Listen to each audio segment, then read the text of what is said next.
Twilight Gets a Puppy. By TDR. Chapter 24. A Pup Named Rahs Sparkle. Part 2. Canterlet 7 years left. A trio crept along the edge of the hall. A small unicorn dressed as Princess Celestia, a moon dog dressed as a sphinx and a baby dragon dressed as a Viking. They wandered seemingly aimlessly, though two of them were just waiting for the brain of the group to figure out the next step. So shouldn't we just go to see Princess Celestia? Spike asked. No, not until I solve this mystery, then I'll have the new spell and the mystery solved for her to be proud of. Twilight answered.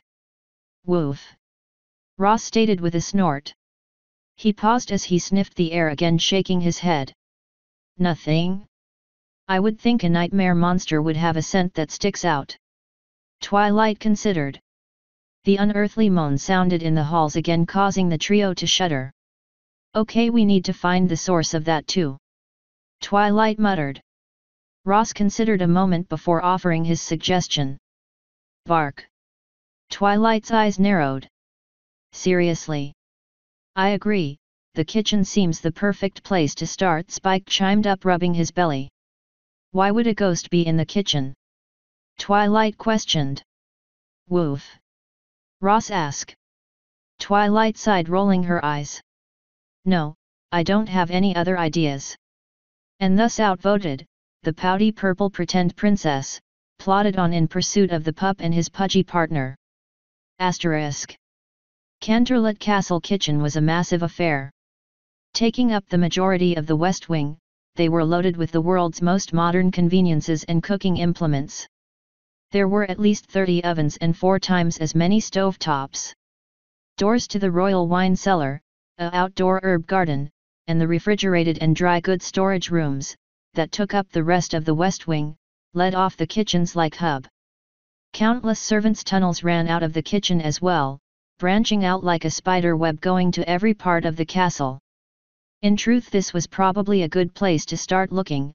Everything in the castle usually came through the kitchens at some point, be it supplies or information. Granted, Rahs, Spike and Twilight didn't know that. The former were looking to raid a fridge and the latter was just annoyed to be there. The trio paused as another scream filled the air, though this one tapered off into giggling laughter, so likely someone simply got scared at something and it wasn't worth considering no matter how close it sounded. The kitchen wasn't decorated like the rest of the castle aside from a few Nightmare Night-shaped cookie cutters left in a drying rack, again with no Nightmare Moon cutter in sight. As Twilight pondered that missing piece, Rahs and Spike opened up a fridge and basked in the glory they had revealed. Woof. Rahs drooled. I've never seen anything more beautiful in my life. Spike said in awe. What are you? Twilight demanded, her jaw dropping as she turned her eyes to what they saw and gazed at the magnificence inside of the fridge that the pair had opened. Is that ice cream cake? Lots of ice cream cake. Spike stared. The fridge was packed top to bottom with ice cream cakes of various flavors and sizes. Cool mist billowed out of the frozen icebox, creating a billowing fog on the floor. It's so beautiful. Twilight stated, tearing up. It's the mother lode. Spike stated. Woof. Rahs agreed. It's Princess Celestia's, stated another voice. The trio all shrieked and leapt into the air, whirling around to see a bright red-furred Pegasus pony standing behind them. She had her white and dark caramel-colored hair in a tight bun with a pair of pumpkin hair clips holding it in place. A clipboard and quill marked her flank and her green eyes looked down at the trio with a bit of annoyance. Miss Flowery Text, what are you doing here? Twilight asked. I work here, Miss Sparkle, and you are far outside of bounds for the event in the main hall. The aide sighed. Let me guess, Rahs and Spike wanted to raid the kitchen again. Yep. Spike admitted. Well, there's plenty of food over in the throne room. No pony, or dog, or dragon gets to touch the princess's cakes. Flowery replied. They don't look like anyone's touched them. Twilight pointed out. Yes. Well. The princess must be saving them for later. Come on, out with you, back to the main hall. The princesses aside pushed them out the door with her wings, pointing them back down the hall towards the throne room. Once in the main hall, Flowery Text headed off to take care of something, leaving them at the entrance of the throne room. Twilight wandered off to a corner with the other two following her, placing themselves between their sister and the party going on behind them. "Woof?" Rahs asked. "I'm fine. Don't worry." Twilight pouted, shifting in the corner behind her brothers. She could tell Spike wanted to go play, but he was hesitant, both about leaving her, and the usual reactions parents had when he got close to their foals. Rahs as usual was more focused on her. Though at the moment he seemed to be focused more on her backside. "What?" Twilight asked as Rahs pointed at her white felt wing. Twilight turned her head to look at it and the black splotch covering it. "Gah! No. Princess Celestia hasn't seen it yet and it's already ruined." Twilight wailed. "Woof!" Rahs stated. "Hey? You're right. That wasn't there a minute ago. I'll go see if I can find something to wash it off and hit the food table while I'm at it," Spike commented, waddling off. "Bark!" Rahs called. "I doubt they'll have any pepperoni, but I'll look." Spike called back. "Where did this come from?" Twilight grumbled, reaching a hoof up to prod the black paint, blinking as she pulled away her hoof and saw the paint sparkling in the light. "Glitter paint? Ugh, I'm ruined. Glitters like the craft store version of cooties. I'll never get rid of it." Rahs looked at the spot, sniffing it and snorting in annoyance as he whipped his head. "Bark!" Rahs pointed out. "It smells like Flowery Text." Twilight blinked. But she didn't have a costume on. She must have found some other foals in the kitchens before us and got paint on her wing guiding them back. "Hey guys, look what I got!" Spike chimed up, walking over to the group with a large bowl being carried over his head. The siblings looked at the youngest and the massive bowl of candy he was bringing over curiously. "Spike, you can't take the whole bowl of candy, what about every pony else?" Twilight chided. "It's okay, no one else was even getting anywhere near it and the guard over there said I could have it." Spike danced about, dropping candy from the overfull bowl everywhere. "I found another motherlode." Rahs picked up a piece, looking at it.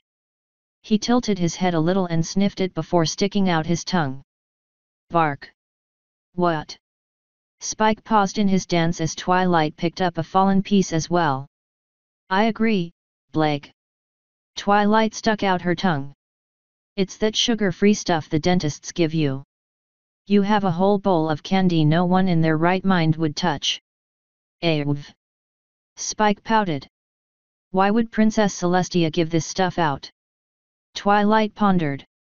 Sugar-free candy, black paint, Princess Celestia missing, nightmare moon, horrid moaning, random laughter. Something's not adding up. Twilight muttered. "We need to go back out there and find more clues." "Rahs, what are you doing?" "Woof!" Rahs stated flatly as he unwrapped another of the sugar-free yummy candies and ate it. "That's disgusting, and I've seen you eat a live mouse before." Twilight gagged. Rahs shrugged, dumping the bowl of candy into his bag. He didn't care about there not being sugar anyway, but gummies were loaded with tasty fats. "All right, let's go find out what's going on," Twilight stated. Asterisk. "This was a terrible idea and I am ashamed I thought of it." Twilight screamed as she galloped down the hall with Rahs and Spike right behind her. Right behind them was the hissing form of Nightmare Moon. The towering mare thundered down the hall after them, her wings fanning the air, keeping her semi-aloft as she rushed after them. The group hadn't even made it back to the kitchen when the ghost found them, stepping out of a wall behind them in the hall. Seeing them, she immediately gave chase. Spike had brandished his toy axe ready to fight the monster, only for Rahs to grab him by his beard and toss him onto his back before taking off running after Twilight. The baby dragon was currently sitting backwards on Ross's back, taking swings at the air as if trying to fight off Nightmare Moon. The trio rushed into a room and slammed the door.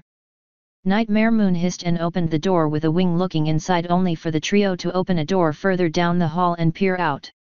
Nightmare Moon saw that and rushed down the hall to that door as it slammed shut, opening it. Looking inside, she noted that a door behind her on the other side of the hall opened and the trio's faces peered out. Whirling around, Nightmare Moon threw open that door only for a door a little further down the hall to open and Twilight peered out. Rushing towards that door as it closed, a door behind her opened and Rahs looked out. The ghost jumped at that door, flinging it open only for Spike to poke his head out of a potted plant at the far end of the hall. The mare rushed down there, flinging the plant out of the pot, and looked inside. While she was distracted, the three opened the door in the furthest end of the hall behind her and darted off deeper into the castle as Nightmare Moon cried out in frustration. Asterisk. The trio took shelter in a broom closet to catch their breath. That was too close. Twilight stammered. Pft, I could have taken her. Spike pouted. Rahs blew a raspberry at Spike, who tried to take a swing at the canine with his axe. Rahs leaned back further into the closet to dodge it and knocked over a box onto all of them. Dang it, Rahs, watch what you're doing, Twilight stated, looking at the box curiously. Seriously? Spike grumbled. Jinkies! Twilight exclaimed as she looked at the box. What is it, a clue? Spike asked. It's a set of 4 painting stilts. Jinkies brand painting stilts, in fact. Twilight explained. Why would any pony here need painting stilts? There's plenty of unicorns and Pegasi on staff to put up decorations. Rahs and Spike shrugged as the door suddenly opened, causing the three to shriek, though Spike and Rahs would deny that they did forever. Found them. Shining Armor smirked, looking down at the three trying to use a stilt box to protect themselves. Asterisk. So sugar-free candy, stilts, and black paint? You think all that is connected to Nightmare Moon? Shining Armor asked. It has to be, because none of it makes sense, and if a bunch of things don't make sense by probability, they make perfect sense when put together. Twilight explained. Did you two find any clues? Twilight looked up at her big brother and Cadence. The pair of them looked like they had been jogging or something. Their costumes were a bit disheveled as well. If Twilight had to guess, they had been running from Nightmare Moon as well. Though Twilight wasn't sure why one of Cadence's socks was wrapped around her brother's neck, nor why Cadence had her brother's vampire fangs in her mouth. Maybe she just wanted to try them? Well, I did find a rather big clue. Cadence stated, tapping her chin with a hoof. But I don't think it has anything to do with this case. Shining Armor flattened his ears to his head, turning bright red, though the 11-year-olds and the 5-year-old remained oblivious. So what's the plan now? Shining quickly changed the subject. Easy. Twilight stated. Now we capture her and find out who Nightmare Moon really is. I should have known. Cadence sighed. Asterisk. The loud groan filled the air as Twilight stopped at the end of the massive trap she had laid out in the west hallway. And this is where the alicorn-sized crate comes down, trapping Nightmare Moon. Twilight pointed out, showing the end of the trap, which stopped right in front of the kitchen door. Any questions?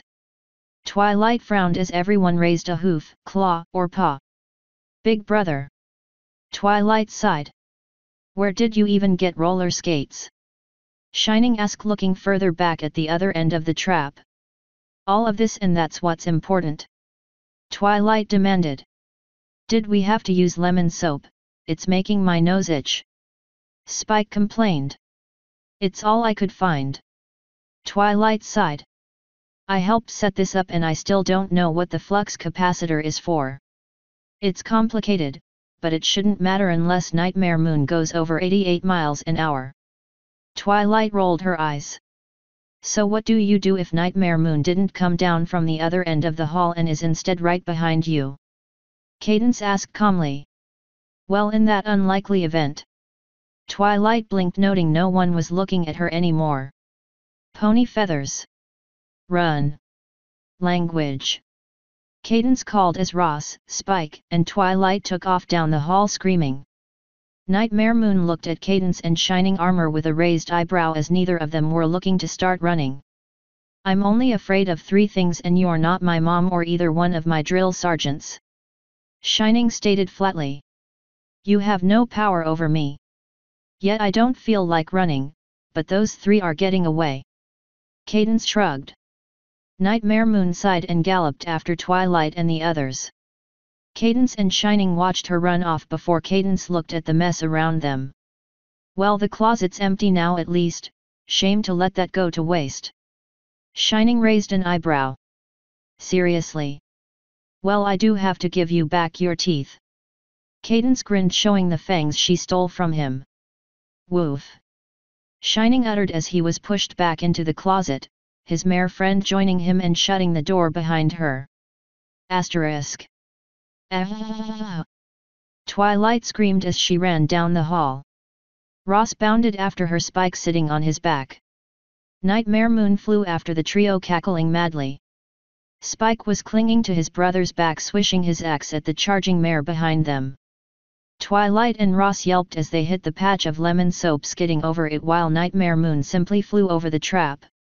The scent of the lemon made Spike sneeze, a gout of flame bursting from his mouth, forcing Nightmare Moon to dodge and singeing Ross's tail. "Yip!" Rahs cried out, leaping into the air and landing on top of Twilight. The white-colored filly flagged under the weight of her brothers, but ran on. The trio rounded a corner into a dead end with nothing but a massive curtained window. As Nightmare Moon bore down on them, Rahs grabbed Twilight's wings in his teeth and quickly started scaling the tall curtain to get away from the ghost, carrying his siblings along with him. Fortunately, he was strong enough to do so. Unfortunately, the curtain was not designed to hold that much weight and popped loose as he was halfway up. The trio screamed as they fell through the air, landing on Nightmare Moon with a thud, the thick curtain falling over them all. The curtain quickly became tangled, though Spike managed to wiggle free of it, leaving Rahs, Twilight, and Nightmare Moon struggling under the heavy cloth. Spike's nose twitched and he turned his head quickly as another lemon-triggered sneeze filled the area with fire. "Excuse me." Spike snorted, noting something was on fire near him now. Looking over, he took note that his last sneeze had set his wooden axe on fire. "Ah, me axe!" Spike hollered, tossing the burning kindling into the air away from him. Spike blinked a moment and slapped his forehead with a claw. "Wait, I'm fireproof." The curtain where the burning axe landed, however, was not. There was another scream and the tangled mess of Pony, Ghost, and Moondog all took off back down the hall, with Spike waddling after them as quickly as he could. The bundled, burning curtain rushed down the hall, turning into the main area and attracting more than a few guards as it tore headlong into the throne room, crashing into a table and upending the fruit punch bowl all over the curtain, dousing the fire and collapsing the drink table atop of the trio. The crash brought in nearly every guard in the palace, as well as pulling Shining and Cadence from their activities. Shining had evidently not gotten his teeth back, at least not for long, but he was wearing Cadence's witch hat now. Twilight wiggled free of the curtain, with Rahs tearing a hole in it to get out. The hole was big enough for the pup to get free, but Nightmare Moon only managed to get her head out. A number of the other foals in the room gasped at the sight of Nightmare Moon, a few of them having been driven out of other corridors by the ghost earlier. "Aha!" Twilight proclaimed. "We got you now, let's see who you really are." Her horn glowed a moment with a simple cleaning spell, and the black painted fur around Nightmare Moon's face seemed to melt away, along with her bent papier-mâché horn and part of her wavy mane. All that remained was a green-eyed mare with a red fur coat and a deep caramel and white highlighted mane. "Miss Flowery Text." Twilight gasped. "Who did you expect, Princess Celestia?" The princess's aside stated. "Actually yet." Shining shrugged. "I lost 3 bits on that one." Cadence grinned. "Pay up." "Okay, so that explains the black glitter paint and the stilts. And you just could pop up anywhere 'cause you know where all the servants' passages are." Twilight listed. "Doesn't explain why or how you changed so fast. We just saw you as well. To keep the foals out of the other areas of the palace, we're short-staffed tonight. It's easier to make them too afraid to go into the other halls than to put someone to patrol there." The mare rolled her eyes. "As for the fast change, Flowery text turned a bit redder. Well, I had help getting in and out of costume. Shining ears perked up as he heard a guard near him trying to hum innocently. Glancing over at the unicorn, Shining smirked, offering the other stallion a hoof bump, which he sheepishly accepted.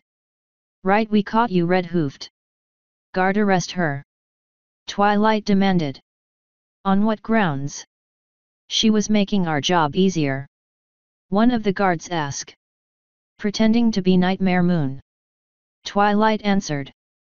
While Princess Celestia is not fond of the costume, there is no law against it. Flower text added. Woof. Rahs suggested. I don't think bad acting is against the law either, Rahs. Twilight sighed as Flowery text looked indigent and Rahs pouted. Trying to poison everyone with sugar-free candy. Spike shouted with a loud cry coming up from the other foals present in agreement. Okay, yeah, that one was me. Flower text admitted with a shrug. Sorry if I didn't want my sister to be burdened with cavity-filled foal's teeth at her practice for the next few months. Well, this has been silly. Where's Princess Celestia been in all this? Cadence asked. Well, to make a long story short, we have 2 supplies of candy in great big bowls. One for the foals and one for the princess, so that the foals wind up with at least some candy to take. Well, when I swapped everything for the sugar-free, I had to put the other candy somewhere, so I dumped it in her bowl. I honestly didn't think she would eat all of it so quickly, Flower text sighed. So the groans we heard.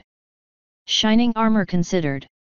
Our Princess Celestia with a tummy ache, she has difficulty controlling the royal canterlet voice when she's sick. Flowery text explained. See, that's something else I wanted to spare every pony. Horrid tummy aches from eating too many sweets. Actually, the sugar-free sweets are a bad idea unless you happen to be diabetic. I mean, the caloric intake is pretty much negligible with only a 1 to 10 point difference, and in some cases the lab-designed chemical in it tricks the body into reacting as if the caloric intake is much higher. They often have laxative effects too, which no one wants from a candy, and just like regular candy, they still promote tooth decay as the chemical makeup is just as attractive to the bacteria as normal sugar. Twilight lectured. Every pony stared at Twilight, who turned red from the attention. So I've read. But yet take her away. Again there was loud agreement from the foals who didn't get their real candy, and it left a few of the guards wondering what to do. Cadence, however, moved back to the guard who had been humming earlier and nudged his side.